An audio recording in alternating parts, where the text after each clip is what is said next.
Selamat siang, nama saya Akila Tanah. Saya di sini ingin mempresentasikan garapan saya untuk memenuhi UAS pengantar administrasi bisnis yang diambil oleh Bapak Lintang Adiata Tono.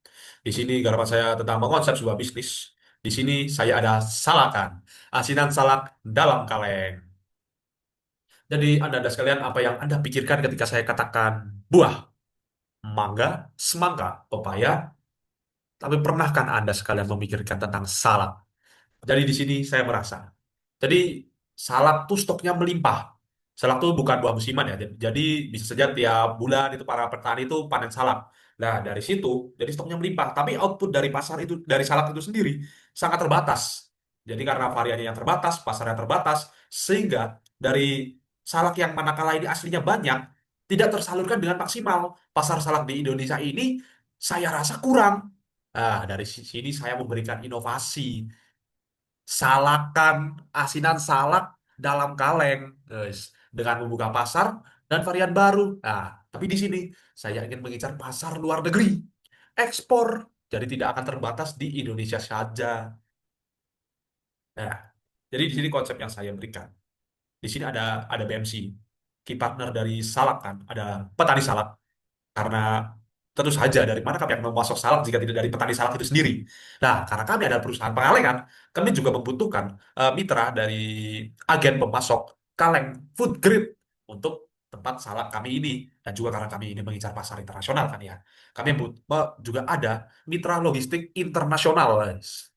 Lalu key activities kami Lalu key activity kami, yaitu adalah pengolahan hasil salak dan pengalengan, tentu saja, karena itu adalah bisnis kami itu sendiri. Lalu ada pengendalian kualitas dan sterilisasi produk. Kami ini menjunjung tinggi konsistensi kualitas produk kami ini, sehingga tiap kaleng yang datang ke tangan konsumen adalah kaleng kualitas tertinggi untuk eh,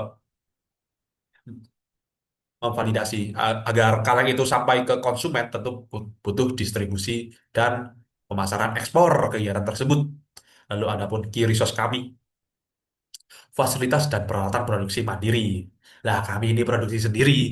Ya tentu saja karena dasar itu, karena hal tersebut kualitas kami menjadi lebih terjaga karena ada di bawah mata kami sendiri. Dari situ juga adalah tenaga kerja, produksi, dewan, dan quality control. Dan sekali lagi, quality dan merek. Tentu key resource kami ini membutuhkan merek salakan ini agar mendapatkan izin dan lain-lainnya, sertifikasi pangan, izin internasional, izin dagang, dan lain-lainnya itu key resource kami. Adapun value proposition, hal-hal yang membuat kami itu lebih unggul ketimbang produk-produk lain di pasaran. Jadi, salakan ini, asinan salak ini, kalengan dengan rasa yang asam, segar, khas. Oh iya, saya belum memberitahu ya. Jadi karena ini asinan, kami ini tidak menggunakan salak yang sudah benar-benar masak. Karena itu kan salak masak kan manis dan sudah cenderung lembut teksturnya kan. Lah, kami ini menggunakan salak yang relatif lebih muda karena rasanya yang masih lumayan bisa dibilang kecut, dan juga teksturnya itu masih lumayan lebih firm, lebih padat, sehingga kalau dikalengkan, diasinkan, itu menghasilkan produk yang lebih bagus. Lalu adapun karena di dalam kaleng sudah diasinkan, nah, produk ini tuh higienis dan daya simpannya itu panjang. Jadi kalau kalian-kalian ini misal belinya 2025 nih, bisa itu kayak 2028 kayak tiba-tiba pengen salak, asinan salak. Ternyata ada sekalian masih punya, masih bagus buat dimakan. Dan juga karena salak ini diambil dari lokal ini bernilai tambah untuk pasar global tersebut. Lalu adapun customer relationship kami ini membangun kerjasama dengan distributor. Dengan tersebut, dengan hal tersebut sehingga kami penyaluran produknya lebih lancar. Adapun dengan menjaga konsistensi kualitas dan pasokan produk, kami menjadi andalan tiap-tiap konsumer yang menginginkan salak tersebut. Lalu adapun komunikasi profesional dan layanan purna jual. Adapun channel kami mendistribusikan salahan ini dari importir dan distributor luar negeri yang mana akan disalurkan lagi ke toko bahan makanan Asia dan retail internasional yang akan dijual di retail-retail di mancanegara. Adapun untuk mengenalkannya lebih luas lagi, kami membawa produk salakan ini ke pameran dan jaringan perdagangan pangan. Customer segment pasar yang Kami incar. Pasarnya tentunya kita dari pertama mengincar distributornya dulu, distributor importir di mancanegara sana. Lalu yang akan pasarnya akan bertumbuh ke retail-retail di sana dan akhirnya pasarnya adalah orang-orang yang menginginkan salak di luar mancanegara sana ataupun diaspora dari Indonesia yang kangen dengan rasa salak. Cost struktur, hal-hal yang kami donorkan apa donorkan uang ini ada biaya bahan baku dan proses produksi, biaya kemasan, sertifikasi dan perizinan tentunya itu perlu biaya logistik dan pemasaran internasional. Revenue stream, dari mana kami dapat uang? Dari penjualan ekspor dalam jumlah besar, kontrak distribusi jangka panjang, dan penjualan produk private label. Nah, di Salakan ini kami memiliki visi dan misi.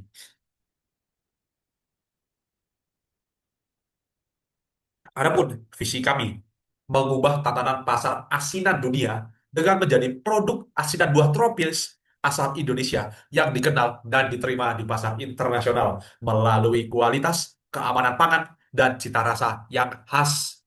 Dan misi kami, pertama, mengolah buah salak lokal menjadi produk asinan kalengan yang aman, higienis, dan memiliki daya simpan yang panjang.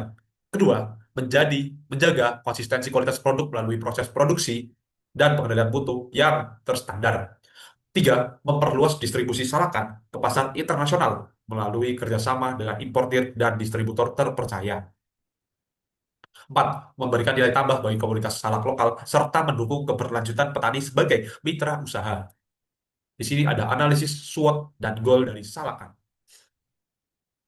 Strength dari Salakan ada pun produk asinan salak kalengan yang unik dan jarang di pasar internasional, umur simpan panjang dan mudah didistribusikan. Tapi dari kekuatan tersebut ada pun kelemahan kami.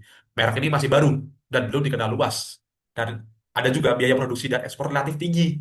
Karena yaitu untuk mengekspor membutuhkan kuantiti minimal sehingga produksi awal juga harus langsung besar menjadi high risk high return.